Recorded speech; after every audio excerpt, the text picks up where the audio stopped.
Hello and welcome to the Etoft21sports Show for June 20th. How is everyone doing? My name is Erik. I'm the man behind Etoft21sports. We have a phenomenal show lined up for you today. Greg from Penn State on 3 is this week's special guest.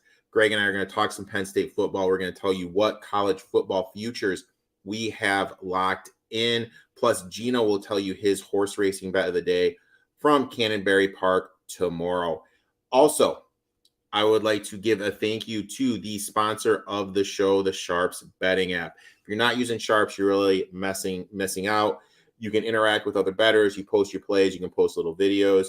You can fade the public, tail the Sharps. They have a ranking board to see how you compare to other bettors. It's a phenomenal app. If you're not using it, you are really missing out.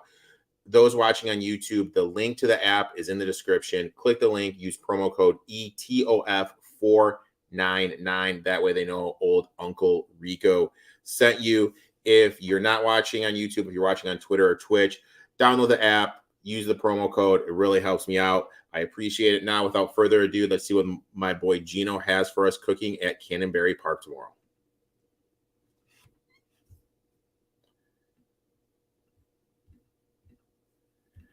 So this has happened before. I have to admit, I have no idea what is happening. It worked before when I put the link on. So unfortunately, Gino's bet of the day is from Cannonberry Park. It is not working for some reason. Let me try one more time. Nope. So we will bring Greg on right away. Little technical difficulties, Greg. That's the industry we live in, buddy. As long as the betting is not a problem, then the technical difficulties can be overlooked. It's good to be on with you and good to chat with you and everybody else tonight. So we have some questions coming in. Before Helena, what is up?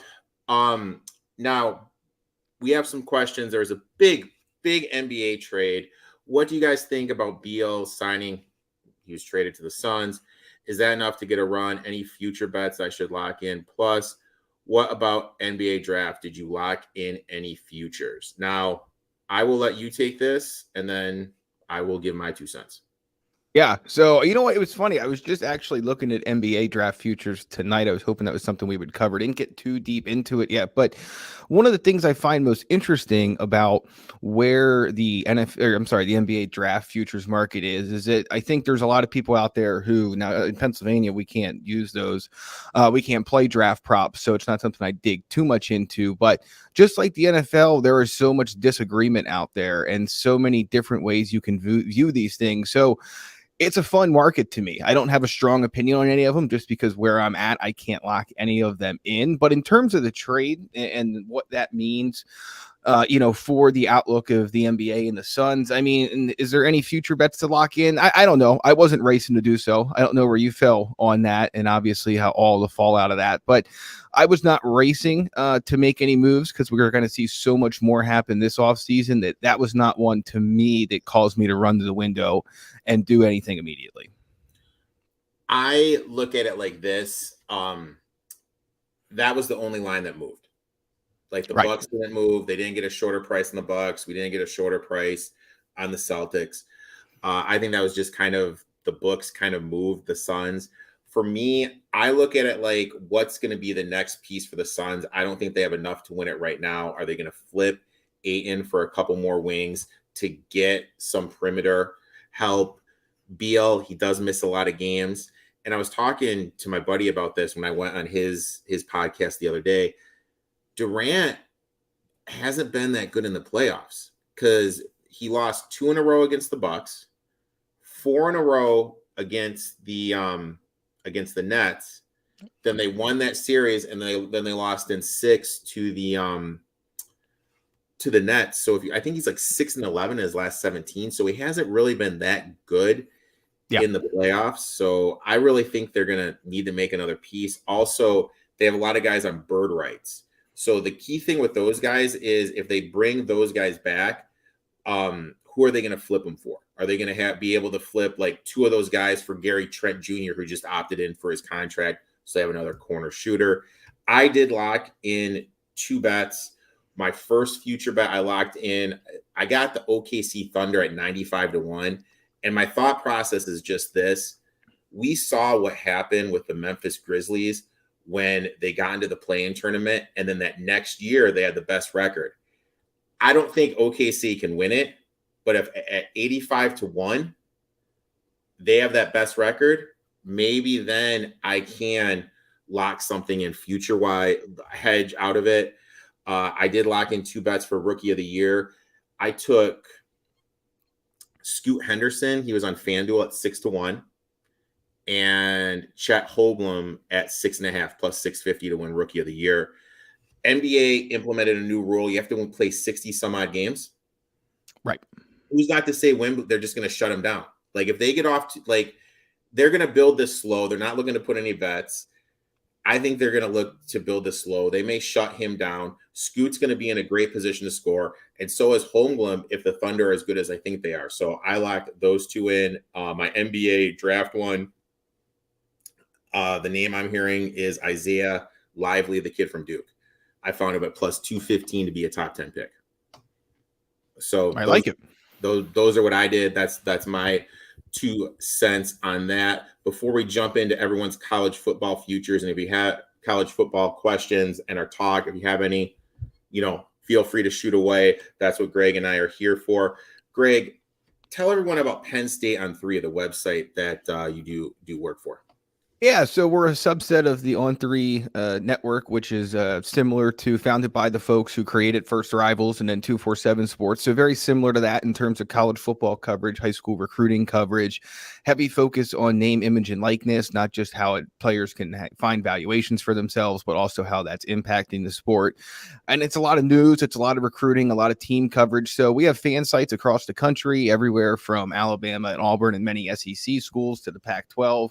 Many Big Ten programs, of course, Penn State being one of them. And we're adding more and more, whether it's from the ACC, coast to coast. They keep popping up here over the last couple of months and year or so since On3 got off the ground. So, yeah, it's a lot of high school football recruiting coverage, a lot of college football recruiting coverage, and then, of course, college football as well, which, it's looking like a very interesting year to me as we get into what is really in so many ways one of the last opportunities to see so many things in the college game in terms of at least how it operates that we've become so accustomed to. Some more recently than others. I have to ask you this. There's always one guy that's around forever. And for me, it was Sean Clifford. Yep. Like it seemed to me that this kid was around forever at Penn State. He's finally gone. Are you happy, sad, doing backflips? I mean, what are your thoughts with him leaving, and what were your thoughts on his tenure at Penn State? So I think he gets a little bit of a bad rap. I really do. I think that when you look at the games that he won, the things he accomplished, did he ever get Penn State to the pinnacle? No, it still hasn't made the college football playoff. It has not won a Big Ten title with him as the quarterback. Obviously, Trace McSorley did that for James Franklin and co. back in 2016. But Clifford could never get Penn State completely over the hump when it came to playing the best opponents and getting his team across the finish line to beat, and let's just call it what it is, Ohio State and Michigan. Yeah, he won some big games in terms of postseason, and he won some big games in terms of the regular season, but there's a grading scale, and it's curved to whether or not you can beat Ohio State if you're Penn State, if it's whether you can beat Ohio State and Michigan year in and year out, or at least consistently.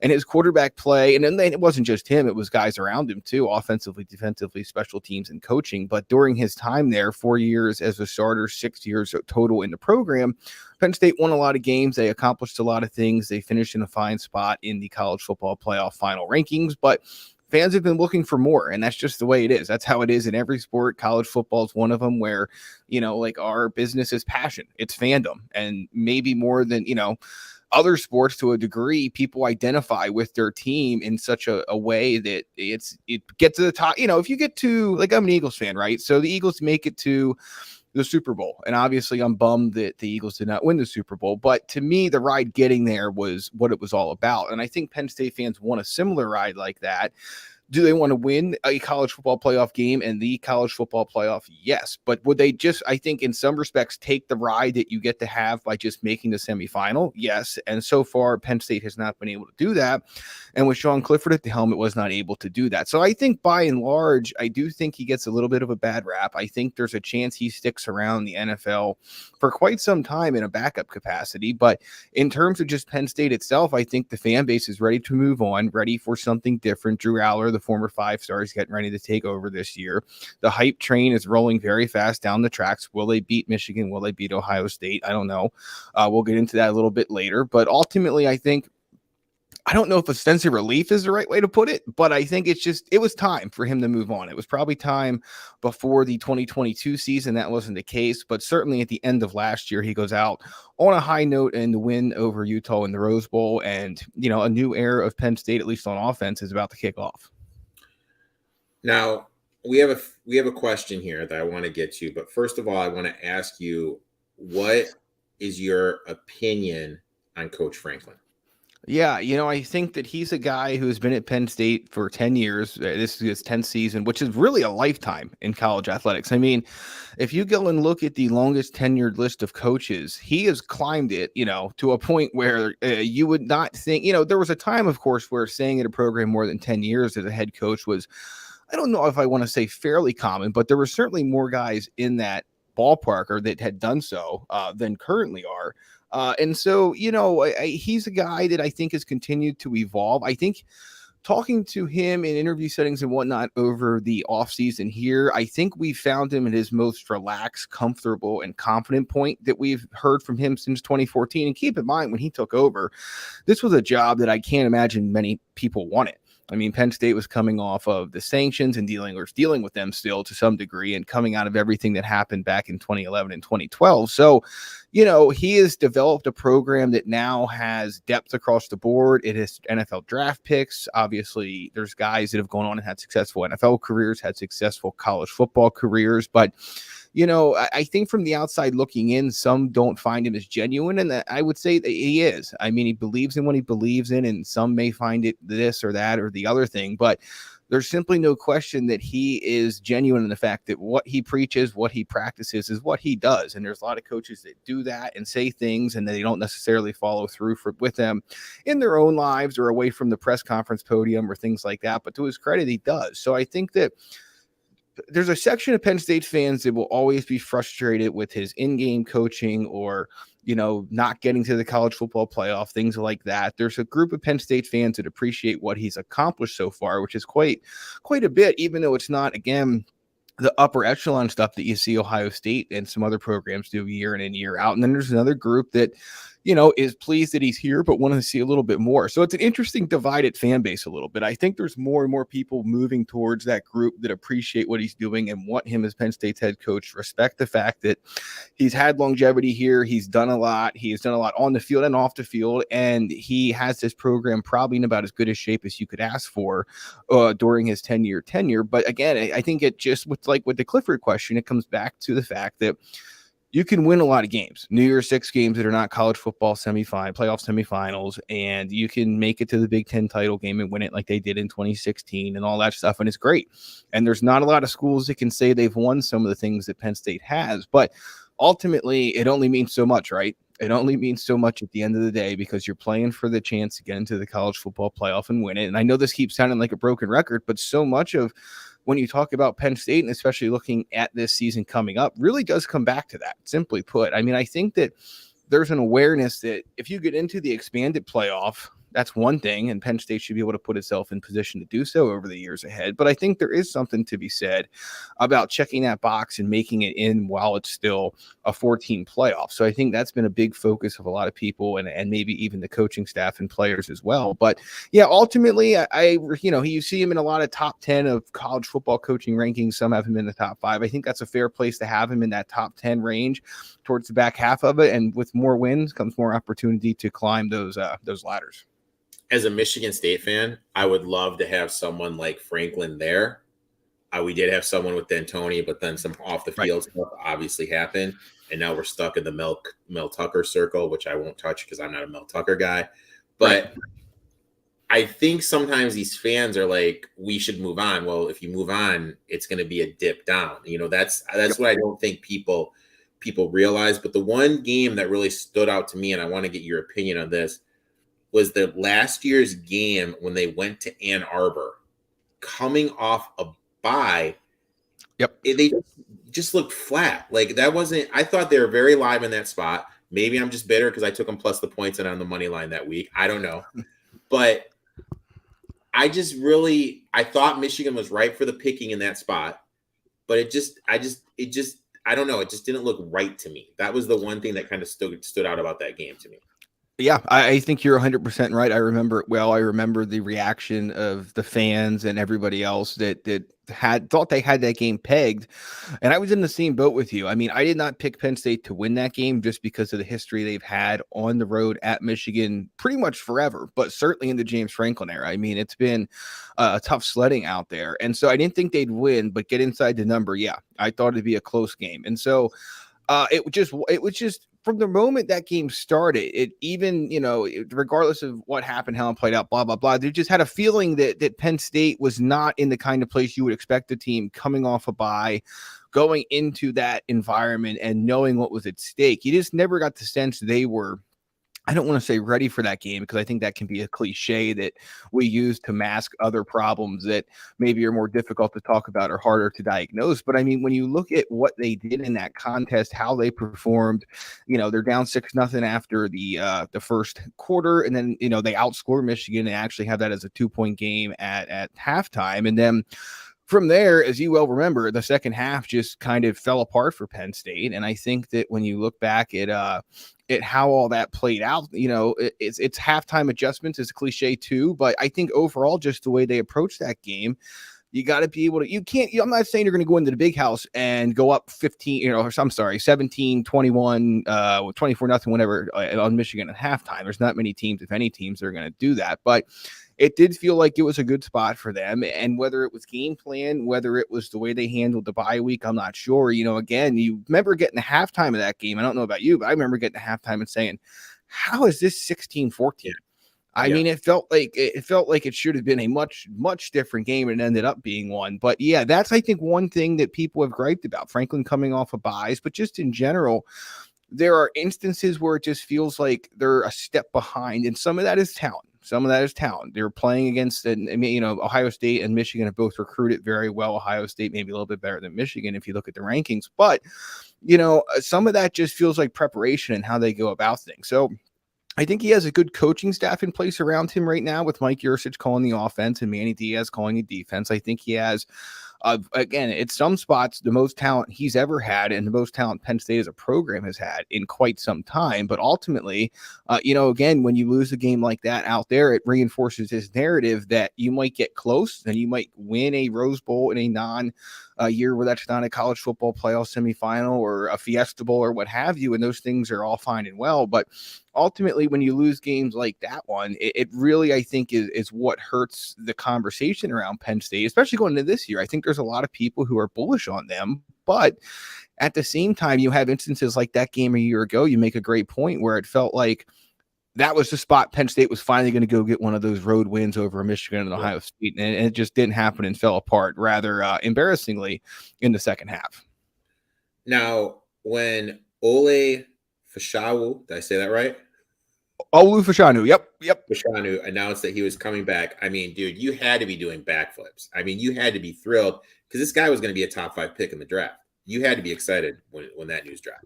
Yeah, so there was a lot of speculation in November, more than I would have expected, that he was going to come back. Because when you look at the history of these guys that are going to be top 10 picks, probably the first offensive tackle off the board, I mean, not only is there an enormous amount of money to be made, but there's also the risk in coming back.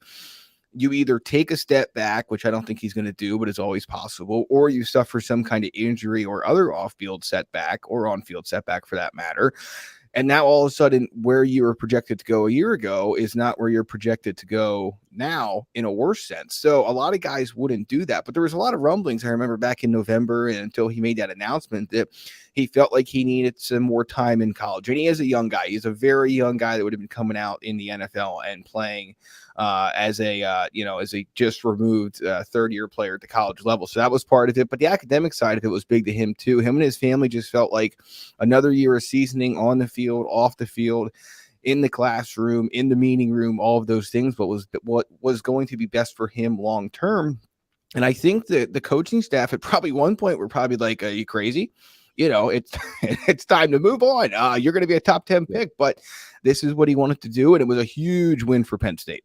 Now, obviously, with all the NIL money coming into the sport and everything, do you think we're going to see more players that are projected to go in the first round come back?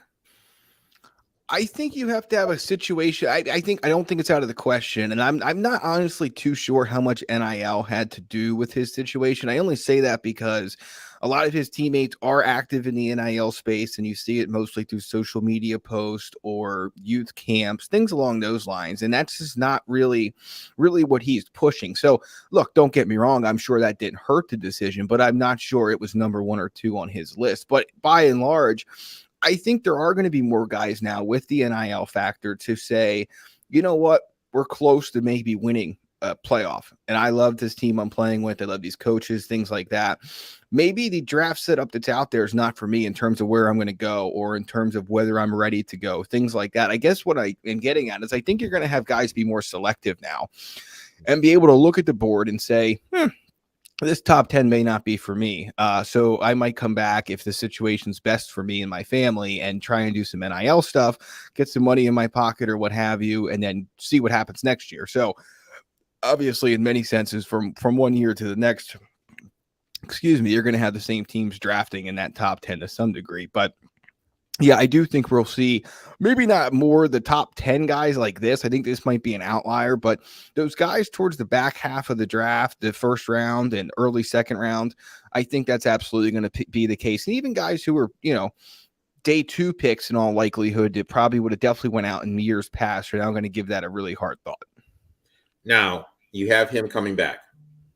You added all Ivory guard Hunter Nozard. Yep. I love betting big futures. This is what I love to do. I love taking huge numbers, small risk, a huge payout. I'm seeing Singletary 75 to 1 to win the Heisman. 75 to 1 running behind that offensive line. Am I crazy? I don't think you are. I think I'd like a little. The only concern I have there is you're right. So they bring back Fashanu at left tackle. They're going to be fine on the right side. I think Caden Wallace will be back to start there. Norzad slides in from guard to center after playing there last year, and you're pretty fine at the guard spots with what you have coming back. So the offensive line, for the first time in the James Franklin era, is going to be a strength of this team, or at least it's expected to be. What concerns me about Singleton from a Heisman perspective is Katron Allen is the other freshman, was a freshman, now a second-year running back for Penn State. He actually outcarried him at Singleton a year ago. Now, Singleton had more of the highlight plays, and it wasn't a wide discrepancy. But my concern there is just how many carries does Katron Allen cut into Nicholas? And I shouldn't even use the word cut in because they're both extremely talented. I think Allen's probably one of the more underrated players in the Big Ten and probably even at some level across the country. He had a really good year last year, but he did not have as many of the highlight reel runs that Nick Singleton did. So, I mean, he outcarried him by about 10. Singleton clipped him in the yards by about 150 or so, give or take, and they had 12 and 10 touchdowns apiece. So, I think that's the one concern is that if you're looking for in a stats-based award, which unfortunately the Heisman Trophy in so many ways is a stats-based award and how successful your team is to a large extent. And obviously, when you look at guys like Caleb Williams and things like that, it doesn't always have to play out exactly that way. But for the most part, that's what we're looking at. So, I think that the concern I would have there is just how much does the other production around him and how much does Drew Aller play a role in all that? Because you're talking about a former 5-star quarterback, very well-known prospect who's now, if he performs well out of the gate, he'll be stealing the headlines. And I don't really care if he would be a game manager or not. I don't think he's going to be a game manager, but even if he was, and he just turned around and handed off to Singleton and Allen 25, 30 times a game.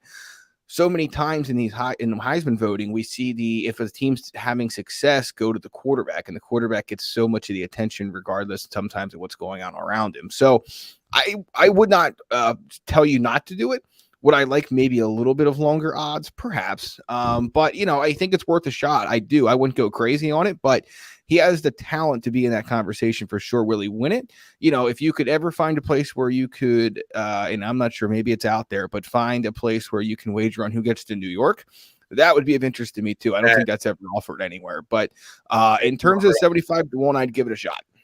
Now, what I took from what you said, September 2nd, 6:30 p.m. Central Time, West Virginia goes to Penn State. Yep. And I bet Allen's rushing prop over. That's what I took from what you said. I would not tell you not to. I would not, because they will both get him and Singleton will both get a fair amount of carries. But if you can find both of those lined, I'd be willing to bet pretty significantly that Allen's number is going to be lower than what you're going to see with with Singleton. And because of that, I think that would be a worthwhile look for sure. Because something I noticed was these rushing props. I mean, at the start of the season, we were getting Adrian Martinez like in the low 20s, the running back from Kansas State. So I think there's going to be some value on Allen, especially in a game like that where the line's so big that Penn State has 3 scholarship running backs that have played college football before. They did bring in 2 scholarship freshmen in the class of 2023. I'm hard pressed to see either of those guys have a big role this year. They brought Trey Potts in, the running back previously at Minnesota, Pennsylvania guy, to be their 3rd running back. But I guess what I'm getting at here is long and short, they're not going to be crazy with those guys. They're not going to have him on the field if it's 52-7 at the start of the 4th quarter. But, if you're in a game where you're trying to run the clock, if you're up 21 or 17, 21, 24, something like that, they're both going to be in there. And the guy that is really your better shot at trying to chew clock, pick up first down after first down, move from your 30 to the opposing 40. And if you get no further, that's fine. You took 8 minutes off the clock. That guy's going to be Allen. So when you're looking at those rushing props, especially for that West Virginia game, he's one to keep an eye on early in the season. Now, Penn State has 8 starters back in both offense and defense. They always play Ohio State tough, always play them down to the wire. You get Michigan at the big house. No, not at the big house, at home. Could we see them in a Big Ten championship game come December? Yeah, I wouldn't rule it out. That's for sure. I mean, I think the tough part is just the way the Big Ten tiebreakers work, right? Because of the way the Big Ten, at least until they get through this final season with divisions, it's basically round robin between Michigan, Ohio State, and Penn State. And if they all go 1-1, if they all, will go 1-1 against each other, then you go to these other crazy tiebreakers that could eventually end with a coin flip to decide who represents the East in the Big Ten title game, which personally, I think that would be fun. That would be crazy. Could you imagine the build up around that? But yes, 100% a possibility, but it's going to be tough. There's no doubt about it. Going to Ohio State's another place they have not traditionally had success, even though they've played close games in terms of actually winning. I'm thinking of that scene from Friday Night Lights when they had to flip the coin to see if Billy Bob's team got into the playoffs right now. Yep. Now, when I looked at their future price to win the national championship, 25-1 seemed low to me. But then when I looked at everything they had, I'm a little bit intrigued in it. What say you? Yeah, I struggle with that one because I feel like I want a little bit more. I do. And I think that, again, having to go to Michigan. But the one thing that sets up about this schedule, if you look at it, is that there are not too many roadblocks outside of Michigan and Ohio State. The only roadblocks that would matter, of course. But in terms of, getting to playing a non-conference schedule that may trip you up early, or getting a bad draw in the Big Ten in terms of your crossover opponents, things like that, they really don't have them. I mean, it's very, very difficult to see who is going to trip up Penn State other than possibly Michigan or Ohio State. Now, that Michigan State game at the end of the year is going to be weird. It's a Friday night. It's at Ford Field.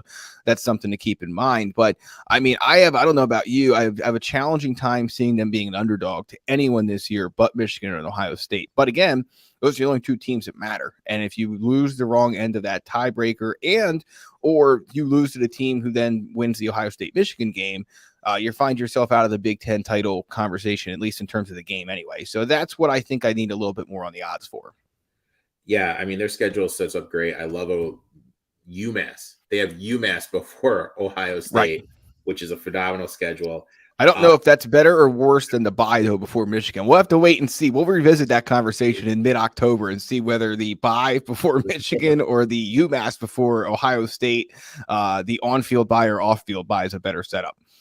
I wouldn't worry about Michigan State. I'm the hugest Michigan State homer in the world, and we suck. So I wouldn't even worry about Michigan State. I mean, you guys are going to blow us out. And I think you're right. They're going to be favored in pretty much. It's going to be interesting to see what that Michigan line is. Michigan, what? I'm saying 5.5. Right. I believe the early look ahead line on FanDuel is 2. I'm going to look that up while we're talking here, but I think it's 2. Yeah, Michigan minus 2.5 on FanDuel right now. Wow. Okay. I mean, all these lines tell me nothing but Penn State is just getting so much respect in the market, which should tell you that they're going to be pretty solid this year. Before we get into some betting questions, we do have a couple questions. We have one. What is the future of the ACC? You know what? If you could predict the future of conference realignment and expansion, I think you could make a lot of money. It's a mess, isn't it? I mean, look, to me, the most logical end result of all this is one of two things. One, all the Power 5 schools break off from the NCAA, form their own thing under probably the college football playoff organization and organizers, and that's just kind of that.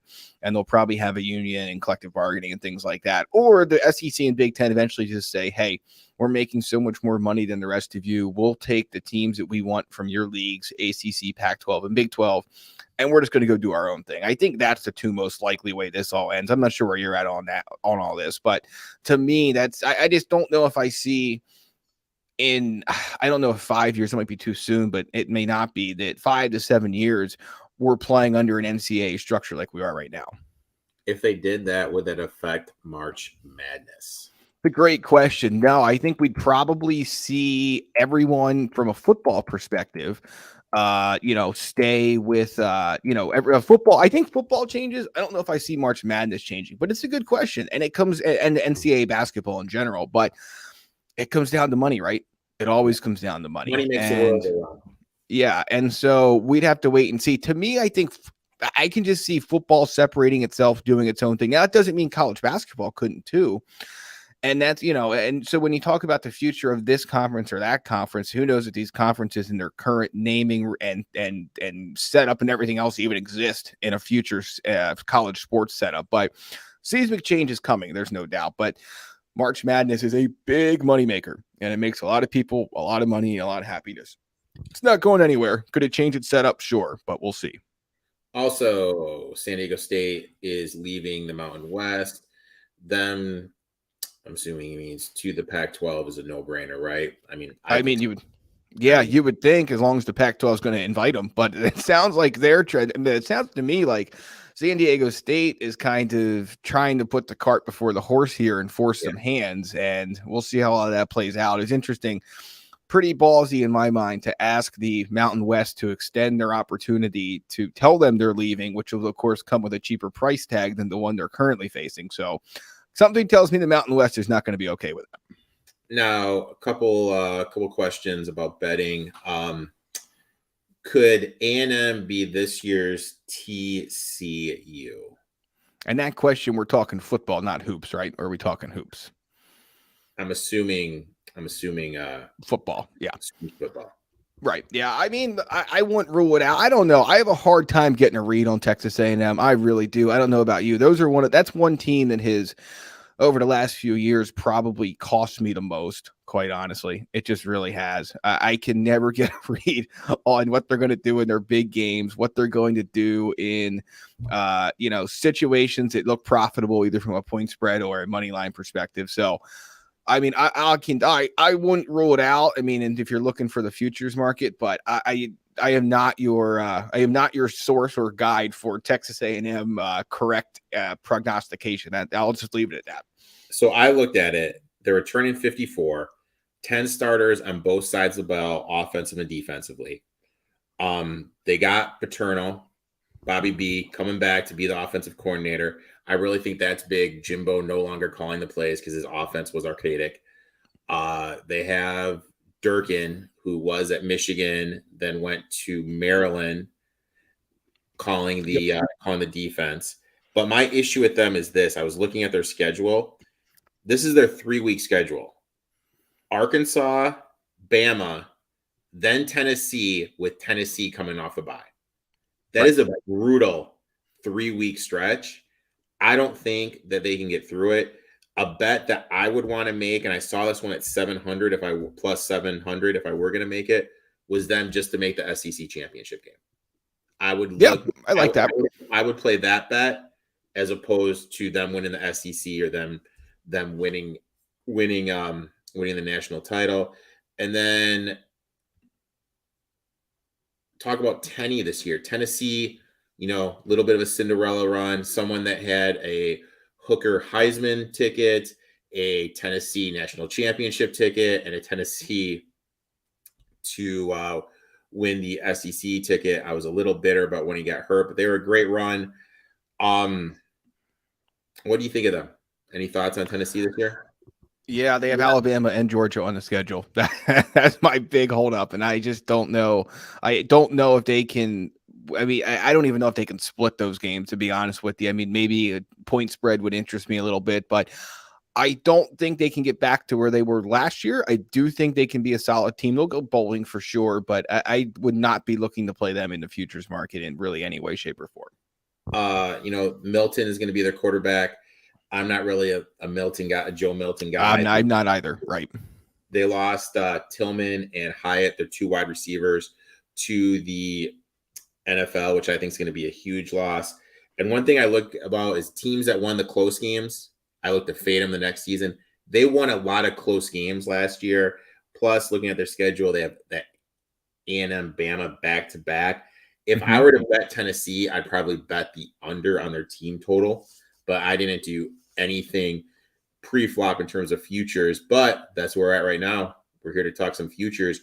We each have 4 of them. Greg, you're the guest. You're going to kick off. What is your first future, my friend? Yeah, so since we're talking Penn State, and I think if you've been listening to the show here so far, you could probably have figured this one out right by now. But, again, I see Penn State being favored in 10 of 12 regular season contests, and I don't see where they slip up outside of Ohio State or Michigan. And with betting Penn State over 9.5 wins, you can lose to both of them and still win your bet. So to me, it just is a no-brainer. Now you have to probably do some price shopping and see where you can find the best juice on that. But I just don't. I look at his schedule; it is almost embarrassingly weak. I mean, your non-conference games are West Virginia; they're like a 17 or 18 point early favorite. UMass and Delaware, it'll be 40 points apiece. And you look at the rest of the Big Ten schedule outside of Ohio State and Michigan, I'm just not sure who scares you. I mean, the most daunting, I think, other Big Ten game on the schedule this year is probably that trip to Illinois in the 3rd week of the season. And other than that, I just don't know what scares you about this schedule to think this is a 9-3 regular season team at the end of November. I like that. I think I want to play Penn State this year, but I'm still trying to figure out how the best angle to play them. Do I play them to win the Big Ten? Do I play the over 9.5? Do I play them to make the Big Ten championship games? I'm still trying to figure out the angle I want to play them. Every year there's a team that I absolutely fall in love with. Last year it was my Green Wave from Tulane. We hit them at 40-1 to win the American Conference. And this year I'm going to the Conference USA. I'm going to El Paso. I love the UTEP Miners. I took the over 5.5. Their win total is 5.5. I took them 16-1 to win Conference USA. Line is over at FanDuel. Let's just kind of look at it. They have the best offensive line in Conference USA, the best defensive line in Conference USA. They have a 4-year starter at quarterback, arguably the best running back in Conference USA. Plus, on top of that, Tyron Smith entered the transfer portal. He went to College Station, was going to be at Texas A&M, but then he decided to come back to UTEP because there's a wide receiver's name I'm spacing on, decided to withdraw his name from the NFL draft. So now you're getting your chain moving wide receiver, your big play wide receiver. And when you look at their schedule in conference play, they only play one team on the road that had a winning record. I absolutely love UTEP this year. I think they're a little bit undervalued. Plus, they were plus 50 in yards per game in conference play, 5-7, should have won a bowl game. We're up 24-0 on UTSA. Lost that one at the end of the year. So I absolutely love UTEP. And I want to ask you this too before we go on. My big thing with college football is I really feel you need that dependable wide receiver, someone that can really move the chains. How do you feel about that statement? Because I feel like in the NFL, everyone's got talent. You really don't need that guy, but I really feel you need that playmaker on the outside, the guy the quarterback can depend on to get that first down in college football. You do. You really do. And I think that you have seen this in the past where even teams that have, and this is one thing I'm trying to figure out with Ohio State, is that they're obviously going to be very good at receiver. And even though they have question marks at quarterback, you can often overcome those in college as long as you have really good receivers. Now, of course, you can take that that's just my opinion, but I think you could also make the argument, well, Penn State had Jahan Dotson, Penn State had Parker Washington, and that didn't make Sean Clifford a Heisman winning trophy quarterback. So, you can probably go both ways there, but I think you're right. You need that guy at all levels of football, but in college, I think it's even more important. I mean, you look at some of the top receivers in the NFL. Yeah, a lot of them are guys that were well known coming out of college, but you also have some guys that have found a way to be very good pros, even though they weren't the most heralded players at the college level. So to me, I think you can maybe find some more ways to plug holes or get guys to step up in the NFL and college. If you don't have one of those guys, it can be a really tough road. Now, this one, when you sent me this one hurt me as a Michigan State guy, man. I figured that would be the case, yes. But I know our boy E is going to love right. This one. Our boy E will love this one. Lay it on us. So I like Michigan at 10-1 to win the college football playoff. And I just look at, again, this Michigan team. Yes, it has to go to Penn State, but we've seen it being able to win on the road in tough environments before. It gets Ohio State at home. And the Big Ten winner to me is not going to lose to whoever comes out of the West. And so I just think that I like this play. I have questions about whether or not Penn State can beat Michigan, but even if Penn State, would beat Michigan and lose to Ohio State, and then Michigan beats Ohio State, it's going to put Michigan in, and most likely could off the tiebreaker. Maybe not. That's not a guarantee. But yeah, I don't know. I look at this Michigan team. I really like, obviously, what they have at running back. Me and the whole rest of the world, obviously. I think McCarthy is probably better than what he gets credit for, at least outside of, or inside of Big Ten country, rather.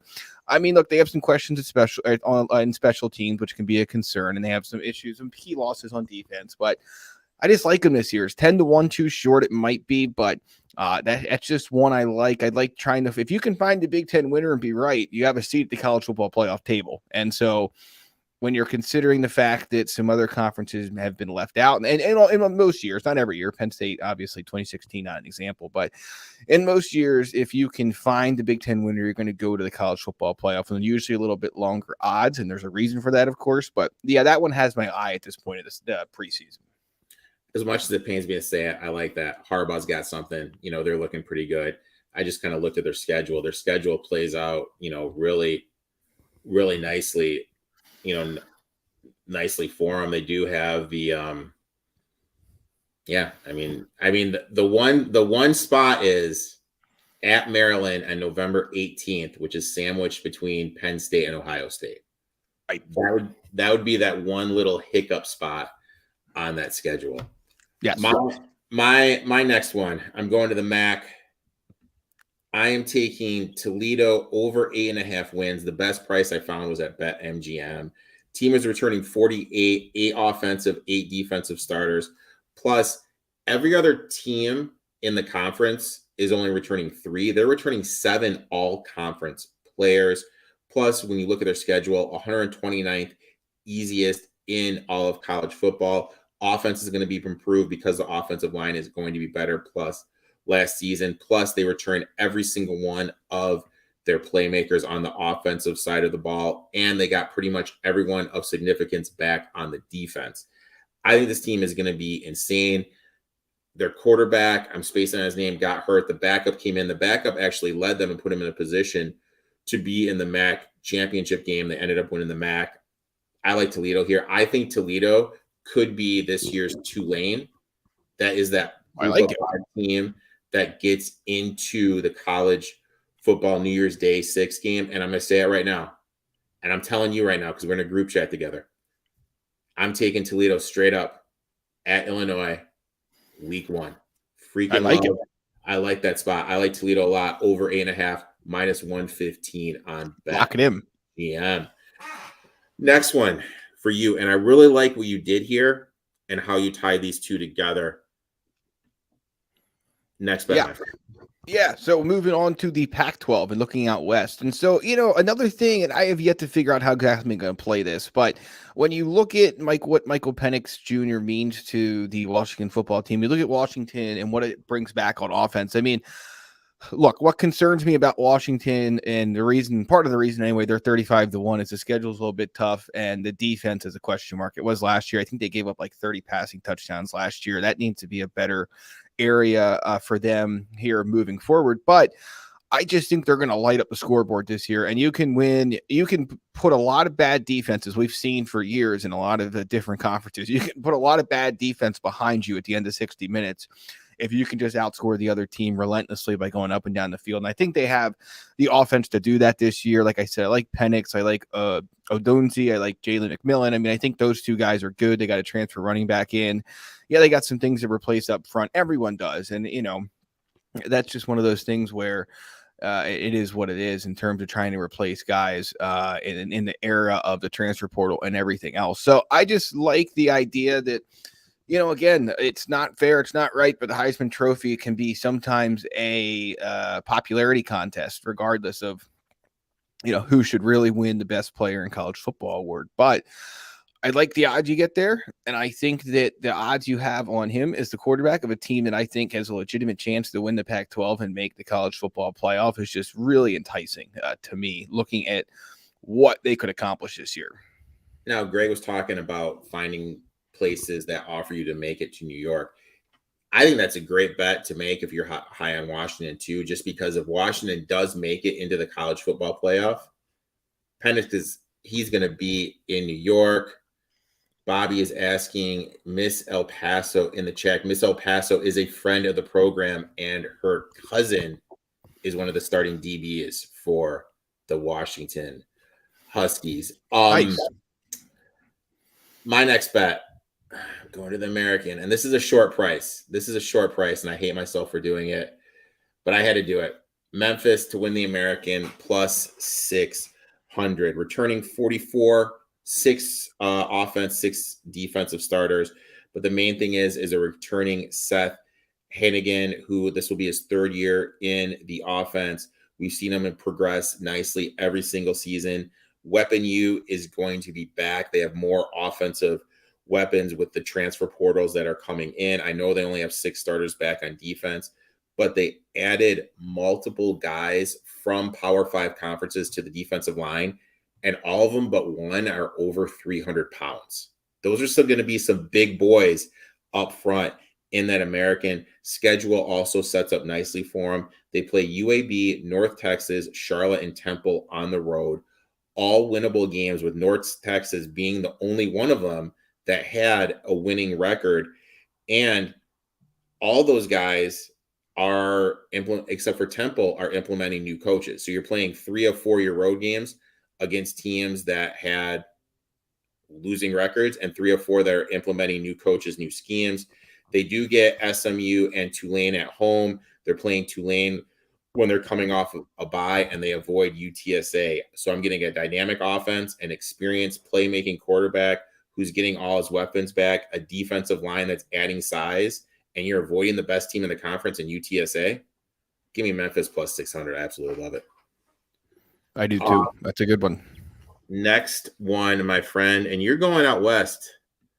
I am, and I told you this before we started the show here tonight, but this is just, I'm going along for the Dion ride. I'm not looking for anything more than a little action opportunity here. That you're going to hear about this team just endlessly over the course of the next 2 or 3 months, and then once this season starts. Now, they have a ton of guys in the portal, as everyone knows, and Deion Sanders is remaking that team, but can they make it to 4 wins this year? I think they can. I mean, I just look at the schedule they play. Are they going to have to take their lumps? Yes.